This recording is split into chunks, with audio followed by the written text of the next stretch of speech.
It is our pleasure to be joined by the general manager of Oklahoma football. He just wrapped up his first full recruiting class. Jim Nagy is in the house. How we doing, buddy? How's it feel? Doing good, guys. Feels great. Feels great. It's a little bit like after an NFL draft. You love your class. Love these guys. No, really excited. It's an exciting time. A little quieter around the office today. A bunch of guys. I gave our staff off. Gave them a long weekend, so some of the guys are already out of town already. But we're in here calling agents, trying to get retain next year's roster. But yeah, really exciting time to be a part of the program. I imagine it's got to be nice to get this first class under your belt and look back at how it went. And as you start to gear up for the next one, whatever things you would do differently or not do differently, have that experience to go off of. Yeah, for sure, Teddy, for sure. And then the signing day itself, just not knowing what it looked like and what it was supposed to look like was great. And I did want to single out a couple people. I did at the press conference yesterday. I saw some people edited that part out. I thanked a lot of people at the beginning, and they just slashed it, so I get it. But Danielle Koval in our compliance and Grayson Fuller on the legal end of things. I mean, we're basically pulling all-nighters for a couple nights, Monday and Tuesday night. I think they probably collectively got about 8 hours sleep, a couple hours each night, working on all these contracts. So wanted to single those guys out. Taylor Red that put in a ton of work, one of our assistant GMs as well on the contract side, getting all that prepared. But yeah, man, it was a really fun day around here. We had the coaching staff, scouting staff, the recruiting staff, the students that help out. We're all in my office and by BV's office. Kind of there was the signing day epicenter, and when the guys would sign, we'd get them on a Zoom with everyone or a FaceTime call with everybody, and we were playing music and having a party up here. I really wish the playlist that we were playing for signing day was what we were playing out in the stadium on Saturdays. Maybe we'll get that done next year. But it was fun. It was a good time. Oh, don't get the fan base started, Jim. Oh man. Now, You don't. We did. I, I'll just say this: we didn't play shout. We didn't play shout. okay. Okay. Well, hey, you're the general manager. You change whatever you want, buddy. Hey, next season. No, that's not how this works. But Okay. Okay. All right. All right. Now, let's dive into the class. You guys sign, you go 24 for 24. Seemed like it was pretty drama free, which is yeah, always nice. And yep, anytime you're talking about a recruiting class, you got to start with the quarterback position. And it seems like you guys got your guy. And when you look at Bowe Bentley, mobility, he's got the arm, he can make all the throws. He just seems like the type of athlete you want at the quarterback position in modern college football. yeah. And most importantly, the type of athlete Ben Arbuckle wants. So that was the great part is we were aligned on Bo from the beginning. After watching his tape, it was great that Ben had a lot of conviction in the player. That's an ideal scenario for us right now is when the coaches have full conviction, we have full conviction. Yeah, there's a lot to like about Bo, man. I mean, he's you put on the tape, you guys have seen it. He's a true dual threat. Guy runs track. He's played lacrosse. He's a multi-sport athlete. A lot of that carries over. You see it. He's a really good athlete. But what I love about him, he'll stay in the pocket. He can make plays from inside the pocket. He's not afraid to stay in there. But he'll also get out, and he can he can be dangerous with his legs, and he sees the field. When he breaks contain and gets away, he can still see it and make throws, and he can make a lot of different throws. You don't see a lot of high school guys that have multiple pitches, if you will. There are a lot of times they're just fastball throwers. This guy's got some change up to him, and he can throw a touch. And I said I pointed to it yesterday a little bit. Like I love the fact that he's been up here in Norman so many times this fall and been around Team 131. I think it's going to be hard for us to replicate what this team became from a culture standpoint. Certainly that's the intent. We hope that happens. But you guys have been part of probably all four of your teams you guys played at. I know were a little different, right? So we've got a pretty cool energy right now in this building, and Bo has seen that. So that's been a real benefit of having him down the road. That's doesn't mean we're just going to target quarterbacks in the driving vicinity of Norman moving forward, but it's certainly a benefit. And his family's the right family. We're really invested in families as well. Jason and Kara are great people, and he's a great leader. So yeah, man, there's a ton to like. I could go on and on, but I know we want to talk about some other players as well. Hopefully, I can word this question right. I'm wondering if you have a favorite like case or situation where you know you look at a player and everyone would love to just go get 10 5-star players, right? But there's the money aspect, there's like the evaluation aspect. Are there any cases where the value you think where you found a guy, whether he's like a 3-star or wherever, where you think the evaluation that you guys have in-house really beats everyone else, and you think that maybe there's a diamond in the rough type of player, if any of that makes sense? Yeah, it certainly does. Certainly, you'd be remiss not to. You have to acknowledge the fact that finances play a part in this now. It just the scholarships aren't the currency anymore. When you guys played, you can go put 8 5-star guys in a class and just hand them the same piece of paper to sign, and that's not where we're at. But I would say a couple guys, under the radar, if that's how we're framing it. Most recently, Christian Moore, the addition, the linebacker from Selma, Alabama. I joke with Christian, I don't even remember why I started watching his tape last spring. Maybe it was because I saw Selma, Alabama, and I just moved here from the state. And it intrigued me. Oh, a Selma kid, and I threw it on. But I can't remember how that exactly happened. But, if you've only watched this year's off-the-ball linebacker stuff, there's certainly plenty to like.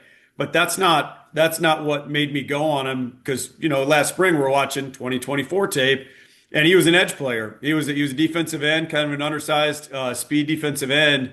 And I swear to God, it felt like he had 22 forced fumbles on that tape. I don't know what the number was, but I don't care what level of ball you're playing. Like guys that can turn the ball over, there's a knack to that. And I remember calling Coach Venables in when I watched him, like you got to watch this kid. Like his ability to get the ball out on his junior tape was uncanny. He's got legit pass rush ability, which you don't see as much on the 25 tape because they did play him off the ball, which was great. That's what we project him as. That's what he did in camp. He's innately physical. We're trying to build a violent defense. He certainly checks that box. And then there's just some makeup stuff with Christian that I'm a big believer in makeup. This kid, he found his way. I reached out to him. Actually, Taylor Red reached out to him before camp last year. He found his way here from Selma, Alabama, which is not an easy trek, right? He came out, found his way back here for the Michigan game, which that's not easy either in the middle of your football season. So I mean, there was a lot of want to on Christian's side. Like he showed me a real side of him that I think he's going to be one of those dudes. He's going to be, if not like a great leader in this program, I think he's going to be an unbelievable glue guy in this program. Oklahoma clearly means something to him. He wanted to be here really bad. And I think the physicality and the violence, like that's going to rub off on some other players. Yeah, he's just a really cool player. And then the other guy's Matthew Nelson. Matthew was a guy that wasn't on the board when we got here in March, and we're looking to get longer on defense, especially on the defensive line. And we brought him to camp, and this is another guy. He comes to camp. He's 6'0", 4'7", so he's just under 6'5". He had 34-inch arms. He was 10'5" in the broad jump. He was 4'6'8" in his 40. I mean, those are NFL combine measurables at 17 years old. So again, at that point, I think his offers were Memphis and Cincinnati and Air Force or something like that. A group of 5 level offers. So, and the other cool thing about Matthew, talking about the makeup, he comes to camp. He already had been on his OV, he already had the offer. That's what it was. We'd offered him already. He came over with his brother Sam, and Coach Chavis put those through the ringer at camp by themselves, off on the side on a different field. And a lot of guys, after they get that offer, more and more kids are shutting themselves down at these camps. They'll show up because they'll want to see the facilities and they'll want to meet with the coaches, but they don't want to go through everything. They won't run a 40. They won't get measured, whatever it might be. It's kind of like what's happening in the NFL right now. Guys not going through the combine and all the pre-draft stuff. So, for this guy to be ran into the ground by Miguel Chavis like he was, I'm like, man, this guy's the right guy. This is the right family, the right kid. So again, those are just sorry if I got long-winded on you, but those are a couple guys that we believe a lot in, and they were totally under the radar guys. I mean, shoot, Christian Moore was going to North Alabama, and you know, no, nothing against North Alabama, great program. I love going up there, but it's just a different level.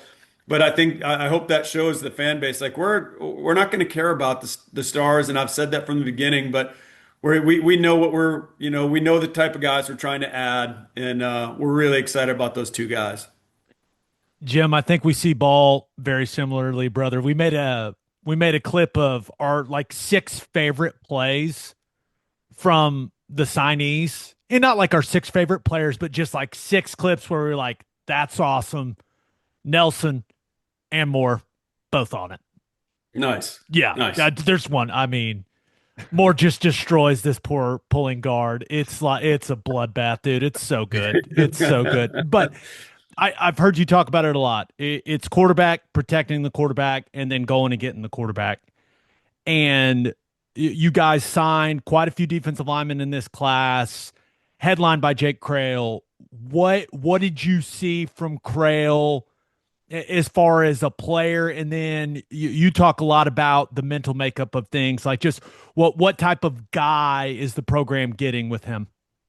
Yeah, so Jake is a guy that I think it's well reported how much Miguel Chavis loves Jake, and that love affair was started way before I got here, so I wasn't going to mess that one up. But again, another guy that was an easy one. When I got here, I started watching all the guys that they had on the board, and they were recruiting heavily, and Jake that was pretty easy tape.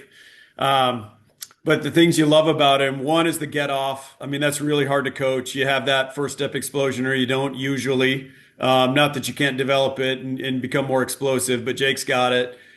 He's a really good mover. His ability to bend and maneuver around blocks and all the counter stuff that he does. He's obviously super skilled for a high school kid. He's probably got a higher skill level as a rusher than most college guys do coming out. He really does. He knows how to set things up. He knows how to attack blockers. He knows how to, keep them off balance. He'll go speed one play. He'll cross face the next play. He's just a really skilled guy. So that's why we think he can come in and contribute right away. We obviously have some, Danny Okoye and Taylor Wine and PJ. Like, we got some really good players coming back at that position. But we think Jake's going to add to that mix and be a factor for us. At minimum in sub downs. You get 3rd and 7 and longer, and let Jake pin his ears back. I think he's going to be a real factor. I think a lot of people are because of the injury situation and the rotation of running back here late in the season. People are probably looking to that spot in the recruiting class to see, how we're addressing depth there. What'd you think about the couple of running backs you guys signed?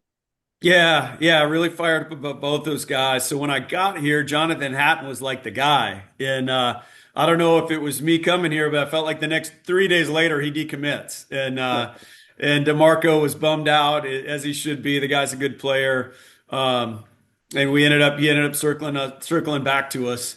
I brought up the negative recruiting yesterday and how that was happening. I'm not saying A&M was doing it, but I think that happened enough to Jonathan Hatton where he was like, you know what, maybe I need to look somewhere else. Maybe this staff's not going to be there. But to his credit, man, and to our staff's credit, they've put a good product on the field this year, and it allowed Jonathan to circle back to us and give DeMarco a lot of credit. He kept those lines of communication open, which is key. And, he just didn't get pissed and move on to the next guy. He stayed on with Jonathan, and I'd heard over and over like what a great young man Jonathan is and what a great family they have. And he and his mom came up they did the OV for the LSU game, and man, unbelievable kid, an unbelievable mom, totally the right people for our program. I thought his tape got a lot better this year, as good as it was as a junior. I thought his senior tape was better, which is what you want to see, but in terms of height, weight, speed combo in this year's class, I can't imagine there's got, a better guy out there, 220 pounds. I think he ran 10.4, 10.5 in the 100 meters, which is obviously rolling for a running back. I do think top end speed, I've said it a lot, I think is the most overrated thing for a running back. I think short burst is more important than long speed. But man, if you got long speed, I was with the Kansas City Chiefs for a few years with Jamal Charles, and it's fun to have a guy that can go the distance. I'll say that. So yeah, it was good to get Jonathan. He's an SEC back. He's 220 pounds. You need a guy like that in this league. I mean, this isn't a league for small running backs. And then Dezef and Walker. Dez was to me a great find. I think our staff did a really good job. When Hatton flipped to A&M, we had to find somebody else. There wasn't a lot of names on the board. And, Dez was going down the road pretty far with Notre Dame. And I think they got two commitments back to back from other running backs, which kind of left Dez out. And Kansas State was on him. I mean, he's a really highly recruited kid out of Missouri, like top one or two players in the state of Missouri. And, four-star guy, all that stuff. And so we circled and I don't think we offered until late April, and we got the commitment in June. So a really limited recruitment period, but his family came down here and bought right in. And in the NFL, we'd always refer to some prospects as we thought guys would be better pros than they were college players. Like that was something you'd hear a lot in draft rooms. I think this guy's going to be a better pro than he was a college player. I think Dez is going to be a better college player than he was a high school player. He was he didn't have a lot around him in high school, and that happens sometimes. He was the stud of that team. My biggest thing with Dez, he's 210, 215 pounds, and he can make people miss.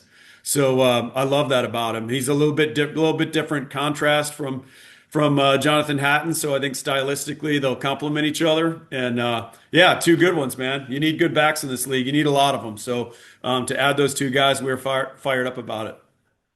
Looking at the guys you brought in at wide receiver, big and explosive is how I would describe them, Jim, which is typically a great combination to have at wide receiver. The conversation starts with Petit, right? That guy looks like, I mean, he's unlike any guy we've had here in quite some time. Yeah, there's not many guys like this out there. It's not just on you. This guy's pretty unique. I've been on record. He's my favorite receiver I've looked at since I've taken the job. From the minute I got here, watched his tape. He just does smaller man stuff. He was 6'0", 222 pounds on his visit. So basically 6'3" and a half.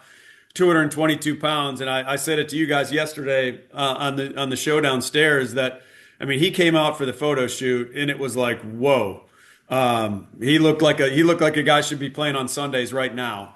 And you put on his tape and he was playing against, wasn't the highest level of competition, but man, he was a man amongst boys, and that's what it should look like. For me, I equate it to watching like a Division II player or an FCS level player. Like they should stick out. You shouldn't have to tell someone who you're looking for when you put that tape on. It should be pretty clear right away.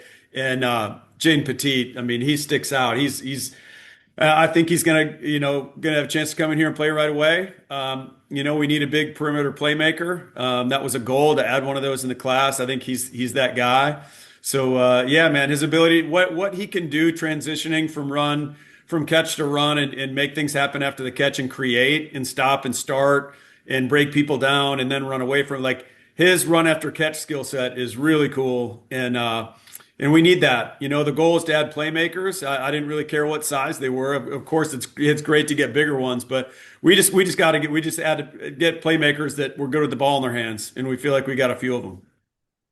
Couple of tight ends. Now Ruxer's a kid from Indiana, highly sought after.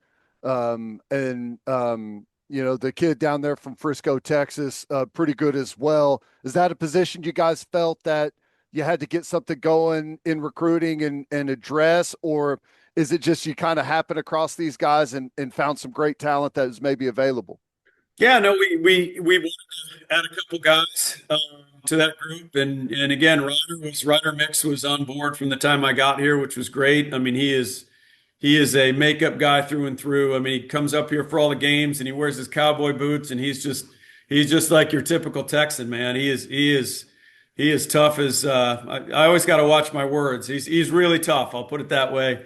I wish we could do one of these over a couple beers and then just let it rip. But I'd be describing these guys. We make the rules here, brother. You can do whatever you want. We would be describing these guys a little bit differently, but I know this is a family program. But no, Ryder's he's a tough ass kid, and and he was used a lot more in the passing game this year. I think he's sneaky there, and he's going to put his face on you and block you. And so that was cool. And then he was the guy. We had to find another one, and Tyler Ruxer was the guy that we were just going through high school track times actually, and going through a database of high school track times, and we watched about 100 players, both at wide receiver and tight end, just trying to find some speed. And really, Tyler was the first one after like 100 guys. I was like, okay, are we going to abandon this project? We haven't found anybody yet. But we just kept going, and Rux was the guy. He plays corner on that football team. He's an athlete. He goes both ways. Again, 6'3.5". He'll probably be 235 pounds next year for us. And with that speed, I mean, not many linebackers can run 11 flat in the 100-meter dash. I mean, that's faster than some college wide receivers run, quite frankly. So this guy's going to be a matchup problem. He's got really nice ball skills, and he's tough. I mean, you see him on defense. He'll come up and tackle. I'm excited about what he can do in the kicking game. I know probably a lot of guys in my position in college don't talk about where guys project to in special teams. That's a big part of who I am coming from the NFL. Like, we don't want freshmen here not playing and seeing the field. Like, that linebacker group I'm fired up about, because to me, they're going to be the core of the special teams next year for us. But I think Tyler's going to be able to play in the kicking game because he's such a good athlete and he's a tough kid. You mentioned that linebacking core, and I know we talked about Christian Moore, guys, just head of concrete, but Yep. the Jacob Curry's a guy can really run. Bo Jandro, you look at his highlight tape, like when he sees it, he can really run. It seems like that athleticism, that ability to run and hit, whether you're on defense or special teams, was clearly something you guys were looking for. Yeah, I mean, run and hit guys, bottom line. Wanted to add speed, wanted to add violence, and those guys all have it. It's similar to the wide receiver group. When you see these guys physically, they're all going to look a little different. Dane Bathurst is, almost 6'4", 242 pounds already. I mean, guys, we're not putting a limit on Dane. He might end up in Chavis's room. He might end up in the edge room. But I think his clearest path to the field next year is probably as a Mike. So that's where we're going to start him. I think he's going to be an unbelievable blitzer. You guys know how much we bring pressure. I think 52% as of a couple weeks ago. I think we were blitzing 52%.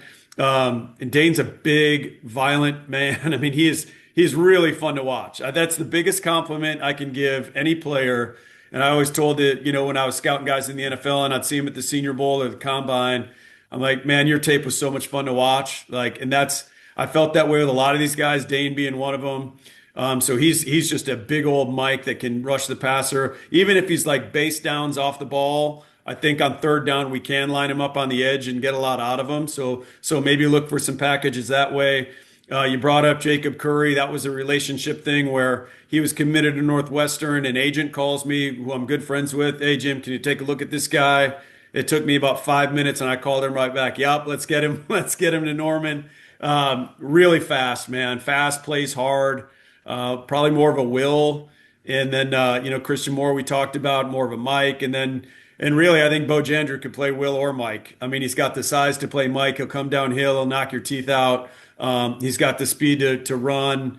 And just love how he plays. The Jandro brothers, I love those guys. They're going to be fan favorites here. Just the way they play. I think they'll both play right away. We can get into Nico too. But Bo was hurt a lot this year, so we missed a lot of time. And then when he came back late in the year, they've got a really good team out in Arizona right now. This Hamilton high school football team, I mean, they got dudes everywhere. Like, I don't know what they're ranked in the country. There can't be too many high school teams better than this Hamilton team. And Bo came back the last couple of weeks, and I mean, you wouldn't think he was coming off a foot injury. I mean, he was just putting his foot in the ground and getting after it. So that whole group, really fun group of players to watch. Two defensive linemen. Now, I don't know if they project that way or, the classification there, but Carrington and Brian Harris, what'd you think of those guys? Yeah, I love both of them. They're a little bit different, but they're both athletic. Tank is super athletic. He is your classic three technique. Think of him in like the Grayson mold. He's extremely quick off the ball. He's got great movement skills, which if you're going to be a great one in this defense, you got to have that. As much as we move those guys off other people, and you got to have that ability to bend. I mean, this guy's I think this guy could help us right away. I really do. I think the staff feels that way too, especially in sub, because he's so quick off the rock and he's so athletic. A couple years ago, for whatever it's worth, he was a five-star kid. Like 2 years ago, as a sophomore, he moved around to some different high schools, and we did our homework on that and why that happened. We felt good about it after looking into it, and guy just he's got incredible upside as a player, and I think he can help right away. And Brian Harris is a guy that played a lot on the edge in high school, so a little bit of a tweener, but he's long and he's athletic. You're gonna love the guy. I mean, I think he's probably already a OU fan favorite with his personality. He's a great musician. He's just kind of a Renaissance kid at a young age, Renaissance guy at a young age.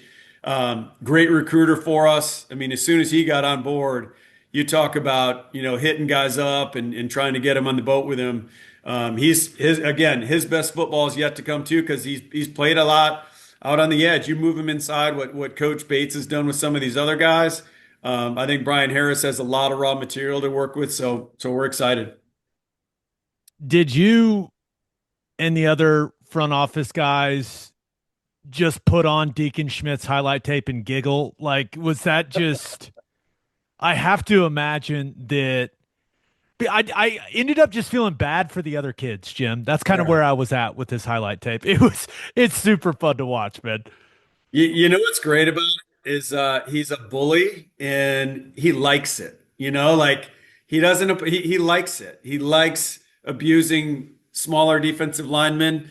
I told him, now you're going to have to start doing that to some bigger dudes you get in the SEC, but he's got the right mentality. So again, family means so much. His parents are incredible. His mom used to drive him down to a trainer, couple out like an hour and a half away. They would get up at like 4 o'clock in the morning, drive to the trainers, get there a little after 5 o'clock or whatever it was, train their butts off for an hour, get back in the car and go to school. Like this kid, he is, the trainer's name is Matt McChesney. He's out of Denver, played at Colorado, former offensive lineman. So he's training a lot of these dudes, and he's going to be a good guy for us to stay in touch with. Matt is, because I mean, what he puts his guys through, you know what you're getting.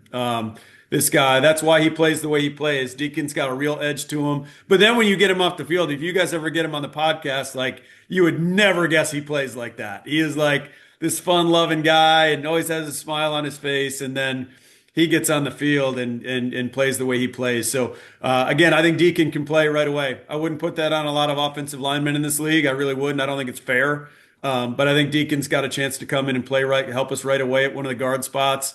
He'll certainly be in the rotation there, maybe at tackle. We'll see how that all works out. Like we talked about, trying to get more position versatility up front. There's you can't just play one spot. Like that really hinders you from a roster management standpoint. We got to get guys that play multiple spots. So, you get him and Foje and guys like that in a mix and start mixing and matching in camp next year and through the spring, and see what the best combination is. But no, Deacon's a really good athlete too. It's not like he's just some stiff, like, try hard, tough guy. Like, he can really come off the ball. He plays with good pad level and bend, and he can roll into contact and adjust in the move. Like, he's a really good athlete too. So let's not lose it that he's like this mauling dude. He's really a good athlete. So excited to get him. Anytime I watch a high school kid or even college individual player, the first thing I always do is, who does he remind me of? And whenever you look at this roster, not to put you on the spot, but is there anyone that you guys signed whenever you watched him, you said, boom, he reminds me of this guy, and it really stuck out to you? That's a great question. Man, I haven't thought about that. The guy that Nico Jandrew reminded me of was Jalen Petrie, who's starting safety for the Houston Texans. Really good player. Oh, you're about to get Teddy. Jim, we were essentially president of the Jalen Petrie fan club. We were on him way before everyone else. We were like, dude, this guy from Baylor is a problem. And then we ended up playing him in the Big 12 championship game. And he was a problem. And he was a problem. Yeah. So we had Jalen in the Senior Bowl a couple of years ago, and the way they used him at Baylor is similar to kind of like our cheetah role. He's kind of an overhang player, I think that year he had like 17 tackles for loss. Like he's just triggering downhill and blowing up perimeter stuff, which Nico's going to be able to do. And then, my pitch to Jalen that year to come play in the Senior Bowl is like, man, like nobody's seen you really play from depth. Nobody's seen you in man coverage. Like come to Mobile, do all that stuff. Show the teams you can do it. And he had a great week doing all that stuff. And that's why I think he went in the second round. So I think Nico's versatility that way. I think Nico can play safety. I don't think he's just a cheetah. We're not recruiting guys just to play the cheetah spot. Like that's, if they get here and they've got that kind of skill set, we'll move him there. But I think he can play either safety spot for us. I think he can play cheetah. I think he's going to be a monster on special teams. And so yeah, that would probably be the one. And then the other guy is Jasir Rogers that we haven't talked about. The guy we flipped from Penn State, the receiver. Trying to think of who, I don't know who he reminds me of, but that dude is so much fun to watch too. I brought it up yesterday to you guys is when these coaches were getting let go, and it felt a little gross at times. Guys are getting fired, and I'm sending texts to the scouting staff, hey, start digging in, get into their 26 commit group, and let's get on the roster. We've got our staff each has a position group that they're responsible for, on a cross-check basis. So we did. When James Franklin got let go, we kind of unleashed the hounds on the roster, and Jasir Rogers was a guy like immediately you put on his tape, you're like, how did he not take any more visits? Like Penn State just locked this thing down, and then we did some research. I think he ran at least they say he ran in the high 4.3s at a camp there, and then that's when they put the wall up around this kid after he ran that at their camp. They didn't want anyone, and he's playing in Delaware, right? Probably an under-recruited area, part of the country.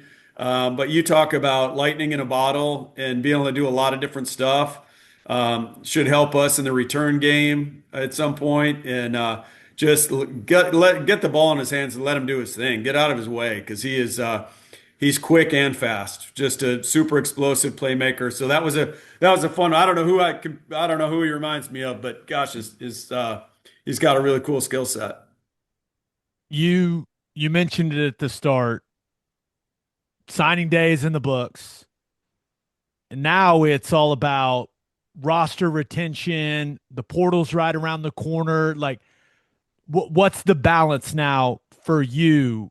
How do you delegate your time between now and that portal opening? Like, I assume there's a lot of work to be done, Jim.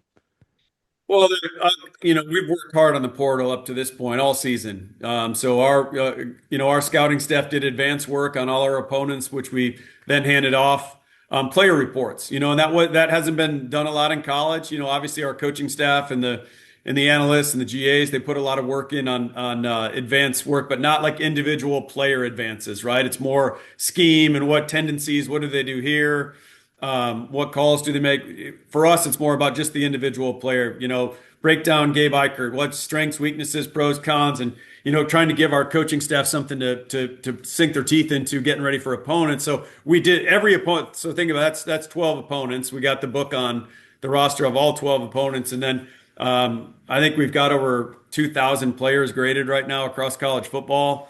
And I'm not going to get exactly how we identified the guys to look at, but so there's been a lot of work. Charlie Parkinson, our assistant college director, has put in a ton of work there, and so we're working on that for sure. And then the retention part is just so key, man. Like if we could just like re-sign every guy on the roster and go into the offseason with this team plus their 26 class, that would be ideal. I would love that. But is that a reality in college football? No, it's not.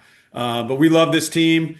Like I said, it's going to be hard to replicate kind of where we're at right now in terms of where this team has come together and gelled and the cohesion. That's going to be hard. But certainly everyone in our locker room has played a part in that. You don't necessarily have to show up on Saturdays like Kip Lewis to be a big part of this football team. There's guys on the scout team that are a big part of what we're doing right now. You guys know that. You guys have been a part of really great teams here. So I would love to do that, but that's not the reality. So yeah, we're working hard right now to lock it down. I'd like to get as many guys done before the playoff game as we possibly can. And we're on the phone all day and into the evenings with the agents right now. So that's it. Yeah, it's a busy time, but it's a fun time because we're still outside practicing during the day, getting ready for a playoff game. So a really, really meaningful playoff game. So which could be played, here in the Palace, which is especially cool. So yeah, it's just it's a really fun time to be in the building, and nobody here is taking it for granted either. I would imagine the success of this team helps both in the high school recruiting, the transfer portal stuff, and even I would say the retention. But I think the vision of the football team before the season and kind of where they ended up being their best and winning football games may be a little bit different than some people envisioned. Does the makeup of this team and really how they're winning, does that change at all the qualities that you guys look for, or is the checklist always going to be the same? Now, you know what, Teddy, I think that's a great question. I think what this season has done is just reinforced why this program values certain things in players. It really manifested itself this season on the field. We are going to be the blue collar team of the SEC. Okay. Like, we don't put that out there a lot, but that's who we are, and that's what we want to be. There's going to be guys go to other programs with flashier stuff, and that's fine. You know what? Like, we're going to get the guys at OU that belong at OU, and for reasons like this season. Your quarterback is off to a great start, breaks his hand, and guts through it, and you kind of got to change a little bit, right? And it kind of tested everybody. Everyone had to, whenever you have something happen to a great player, as you guys know, everyone has to elevate their games, and I think this team has done that. I don't think we can ever count on having a kicker like Tate Sandell ever again, but we got him right now, and it's a really cool weapon to have. But yeah, to your point, again, it's just reinforced. We're going after the right kinds of guys, the right people, the right families, guys that value hard work, want to get better, like buy into OU because we're a developmental program and it's about football and it's about the brotherhood. If we continue to identify those guys and be disciplined, taking those guys and maybe not chase the shiny object or something in recruiting, which is hard to do sometimes, we're gonna be just fine, man. This coaching staff, Coach Venables, especially Coach Venables, setting the culture here, man. They've done a really good job. So we need to stay on that course. I've got another roster retention question for you, Jim. And this is something you talked about when you took the job. You have so many relationships in the National Football League. How have you used your connections in the scouting community, the people at the Senior Bowl? Like, how have you used that in these conversations with the guys about whether, hey, maybe it's a good idea for you to come back? You're not going to get drafted where you want to get drafted if you come out. Like, what has that balancing act been like for you? Because as long as I've known you, you've always been, let's go with a very straight shooter. Yeah. Which I need to maybe adjust a little bit. You shoot some of these agents straight about their college guys, and but no, I've always been that. I feel like with our players, I'm always going to hit our players straight. Like if so, right now I'm in the process. I hit up all 32 GMs on Monday or Tuesday.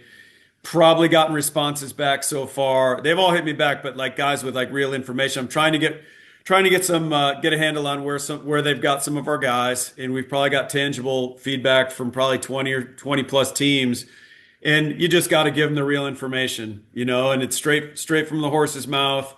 If the GM hadn't seen them themselves, they've downloaded with the guys on their staff, and okay, what do you think of player X, player Y? And so gathering that feedback right now for the guys and just going to present it to them, trying to package it up. Here it is.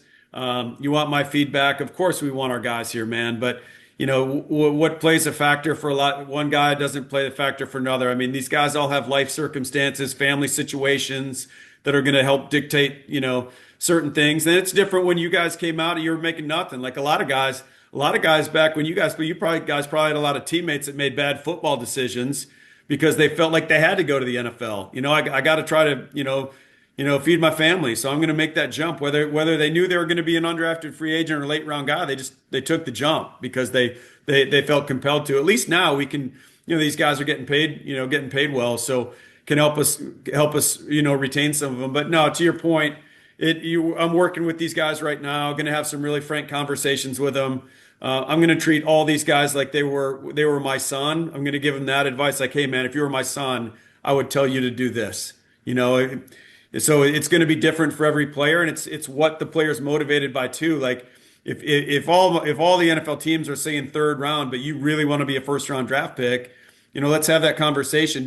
Can you even get there? Is someone with your skill set and your size and speed and whatever your physical profile is, if you come back for another year, can you even get to the first round? Like that's something a lot of these guys don't think through. So I'm going to help them any way that I can. I think that's a big role of mine in this program. We want to get our guys there. We want our guys to realize all their goals in life. So any way I can do that, I'm going to be here for them.